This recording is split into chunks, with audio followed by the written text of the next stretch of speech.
नमस्कार साथियों, मैं अवध किशोर आपका स्वागत करता हूं हमारे YouTube चैनल अवध एडु हब में।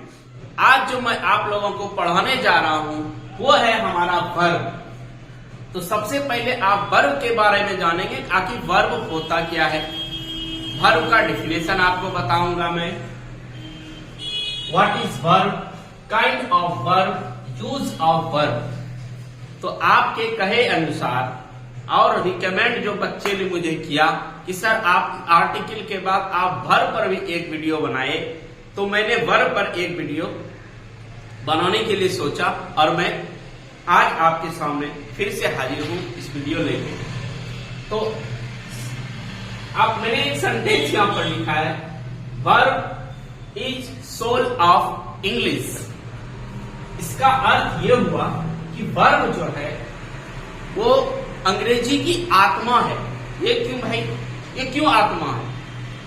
देखिए मैं एक उदाहरण के तौर बताता हूं। अंग्रेजी का कोई भी सेंटेंस, जैसे कि कोई भी सेंटेंस लिखते हैं, Ram is a boy, correct. तो राम इज अ बॉय में राम हुआ सब्जेक्ट, ए बॉय हुआ आपका ऑब्जेक्ट, लेकिन इज ये वर्ब है। बिना वर्ब का कोई भी सेंटेंस बन ही नहीं सकता है, बनता ही नहीं है। इसीलिए कहा गया है वर्ब को इंग्लिश की आत्मा। तो दोस्तों हम अब व्हाट इज वर्ब के बारे में पढ़ेंगे, उसका डिफिनेशन पढ़ेंगे, आखिर वर्ब क्या होता है।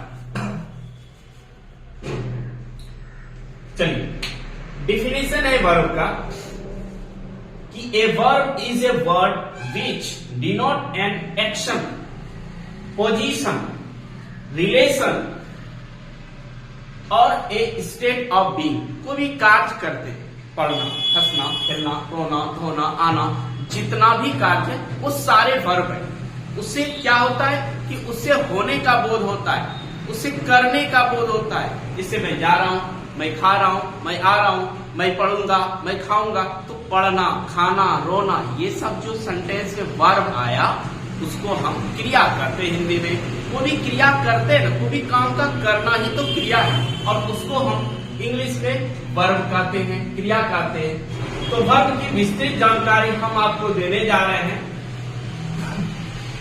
जैसे कि हम डेफिनेशन से समझते हैं, a verb is a word which denote a action. यही मेन चीज है एक्शन, कि क्रिया का करना।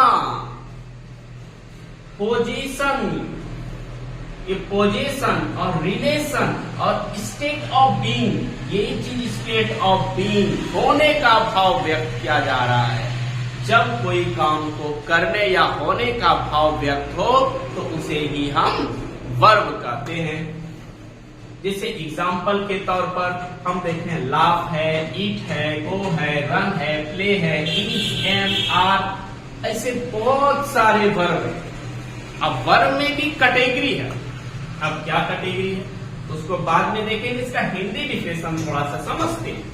वर्ब वह शब्द है जिससे किसी के कार्य, अधिकार, संबंध या अवस्था का बोध होता है। ये आप संबंध, रिलेशन बताता है। जैसे कि Ram is my friend, Ram मेरा दोस्त है, तो वो मेरा रिलेशन बताया। तो वहां होने का भाव इज व्यक्त कर रहा है, इसीलिए यहां पर इज मेरा वर्ब हुआ।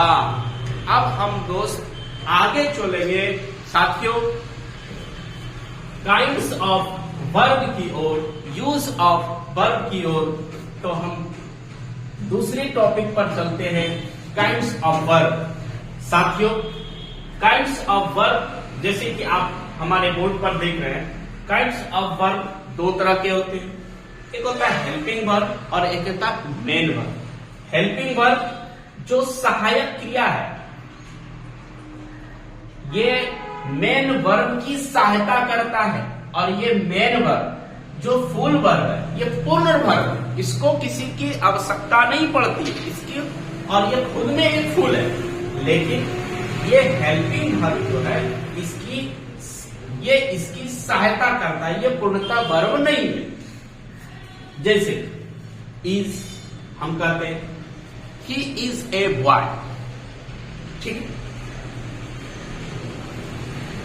He is a boy. तो आप यहां पर पूछ सकते हैं कि सर ये कहां किसी की सहायता कर रहा है, तो देखिए ठीक है, इसमें नहीं कर रहा है।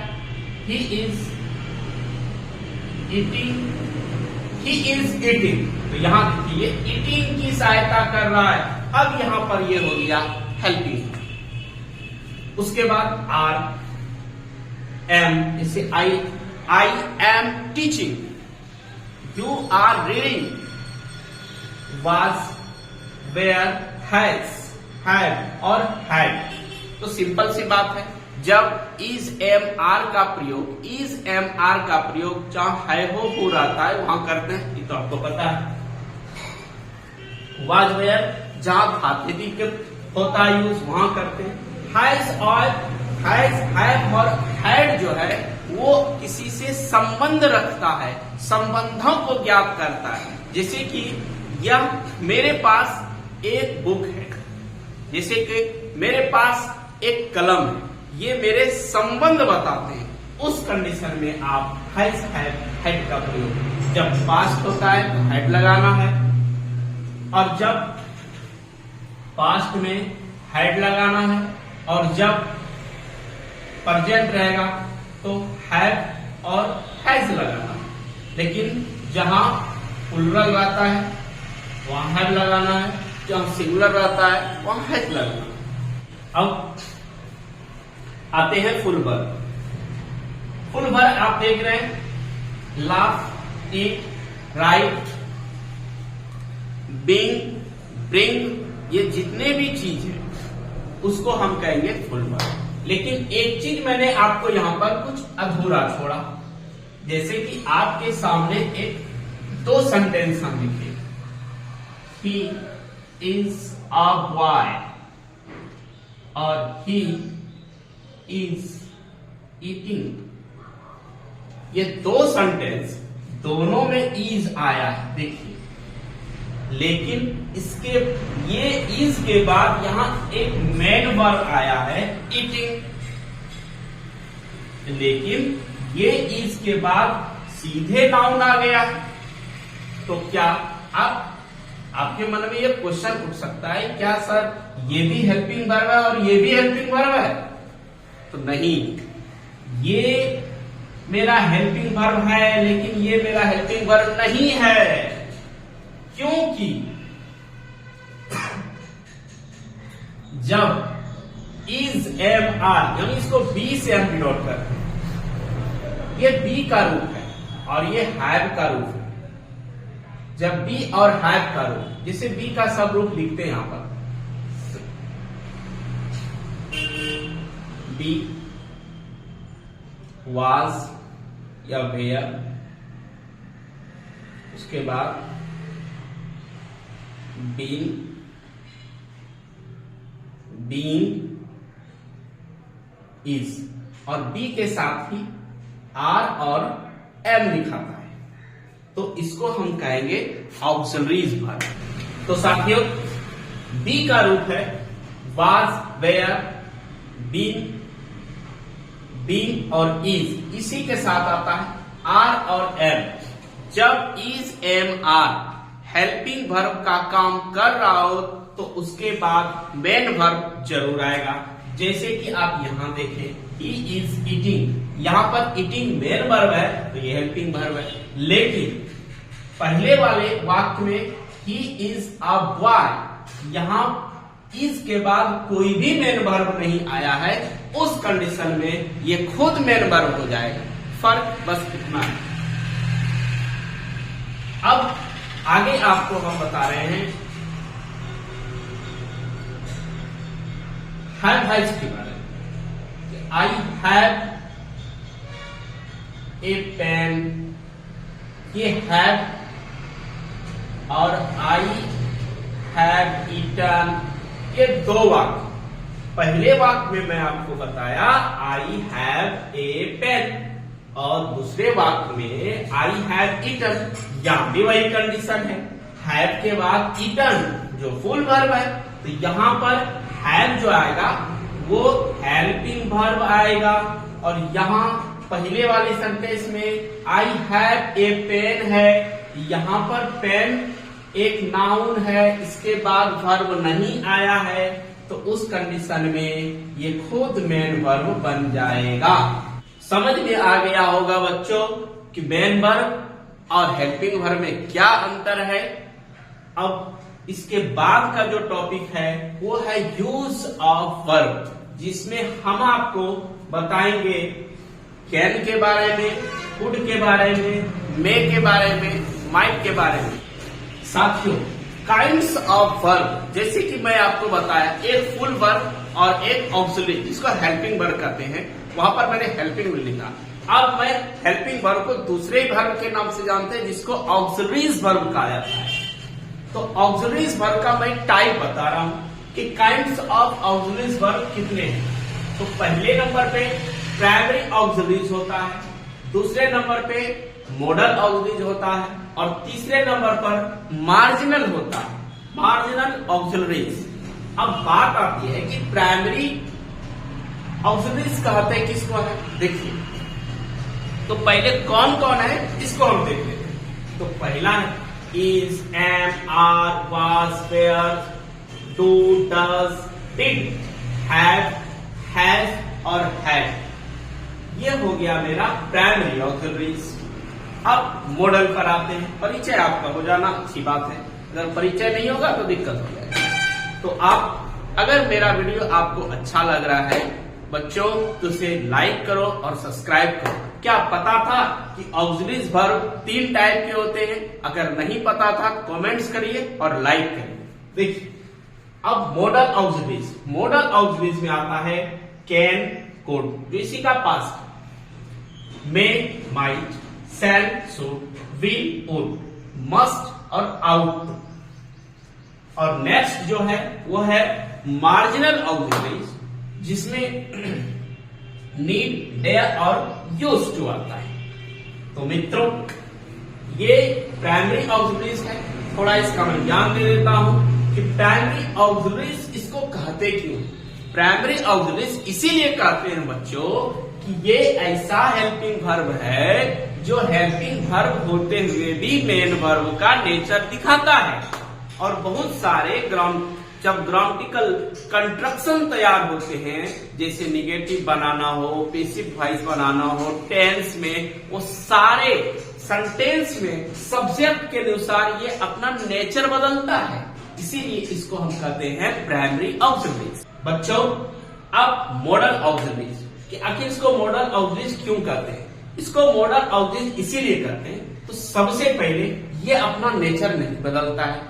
जो भी सब्जेक्ट आएंगे उसके अनुसार प्रेजेंट टेंस में या कोई भी टेंस, प्रेजेंट टेंस की जहां तक बात है, हम टेंस में जब प्रयोग करते हैं प्रेजेंट टेंस में, जैसे कि कैन, कैन का पास्ट में कुड हो जाता है, लेकिन प्रेजेंट टेंस में कि अगर कैन है, अगर टेंस चेंज नहीं हो रहा है वहां पर, तो उस कंडीशन में हम कैन का आई के साथ भी कैन लगाएंगे, ही के साथ भी कैन लगाएंगे, और कोई भी सब्जेक्ट आ रहा है उस कंडीशन में कैन का प्रयोग करेंगे। सेम कंडीशन कुड का भी, अगर पास्ट में कुड आता है तो हर एक सब्जेक्ट के साथ कुड का ही प्रयोग करेंगे। ये अपना नेचर बदलता नहीं है, इसीलिए इसको मॉडल ऑक्सिलरीज कहा जाता है।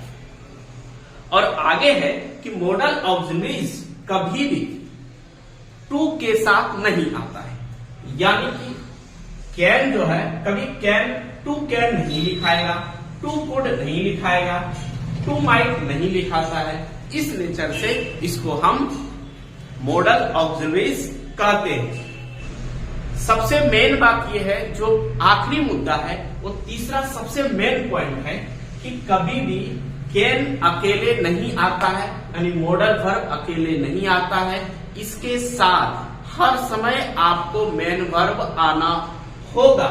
मेन वर्ब जब तक नहीं आएगा इसका पूरा मतलब नहीं होगा। जैसे I can swim, I can run, I can teach, इस कंडीशन से हम कभी भी आई कैन का के सेंटेंस को छोड़ नहीं सकते, क्योंकि वहां पर इसका मतलब आएगा नहीं जब हम कुछ लिखते हैं। जैसे सपोज दैट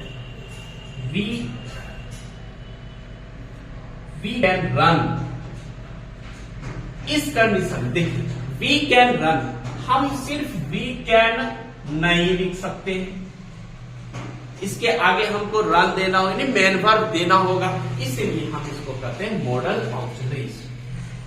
मार्जिनल ऑक्सिलरीज ये नीड, डेयर, यूज टू, कभी कभी ये प्रिंसिपल वर्ब की तरह काम करने लगता है, कभी कभी ये हेल्पिंग वर्ब की तरह काम करने लगता है, इसलिए इसको मार्जिनल ऑक्सिलरीज कहा जाता है।